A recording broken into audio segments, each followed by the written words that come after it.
Thermodynamics video by Riley Poffenroth.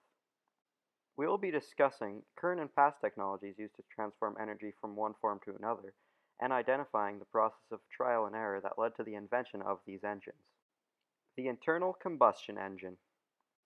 The internal combustion engine is usually a common choice for land vehicles, like cars and trucks, and water vehicles, like boats.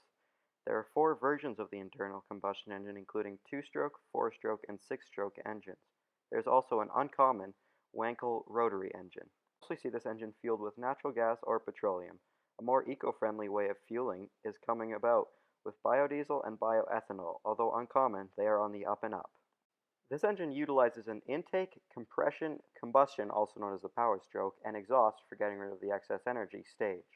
Many failures were seen in the invention of this engine before the 18th century, but starting at the simple crank and rod invention, this engine grew in popularity and started hitting its stride around the mid-1800s. The 6 years following 1860 saw the complex machine making lots of advances, as many inventors grew upon what the last one created. Around the early 1900s, they started putting these engines in vehicles. After this, the internal combustion engine started getting more and more doubters, with many people believing it had no future and could not be improved upon, and there were no progressions for a very long time. Frank Whittle may have been the most important person for this engine, as he revitalized it, and it really took off from there and is still a prominent engine today. Next we'll be discussing the steam engine. Steam engine uses steam for its fuel and ultimately converts water into mechanical energy. Steam engines are actually a type of external combustion engine, meaning all the working fluid is separate from the combustion zone. It can use power from solar, nuclear, and geothermal to power the machine. The cycle, also known as the Rankine cycle, is where water is heated and transformed to steam and goes through pistons and/or turbines to do mechanical work. The unused steam is returned to the boiler and comes full circle. Popular uses of the engines are on locomotives and marine engines. The steam engine, or at least something similar, have been around for around 2,000 years because of Prince Alexandria making something using boiling water to do work. Thomas Savery invented the first practical steam engine, but really couldn't do much as it only had 1 horsepower. Thomas Newcomen invented the first steam engine similar to what we have today in 1712. He used it for a pump in a mine.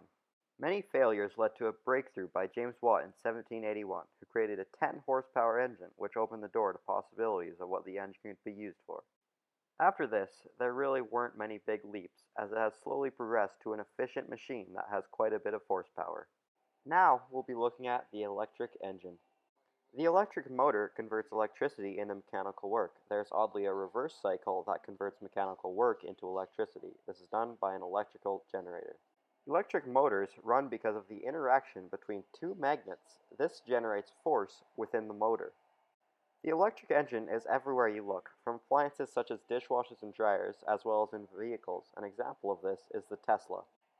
There are two kinds of sources of electricity: a direct current DC, found in cars and batteries, and alternating current AC, which is a power grid, which is found in converters and inverters. The first known electric engine was created in 1702 by a man named Andrew Gordon. These were mostly electrostatic devices. No real progressions were made until André-Marie Ampère found out how to use what Andrew Gordon did and created energy using magnets. This was around 80 years later. This was demonstrated by Michael Faraday a year later. A big advancement was when they dipped a wire and hooked it up to a magnet, causing the magnet to start rotating. From this time on, there are many advancements, but maybe none more important than using a DC motor, which slowly took over after a big advancement in 1864. The electric engine went up and down from being popular and not, and hopefully they soon take over the internal combustion engine, as it can be very economically friendly. Thanks for watching, hope you enjoyed!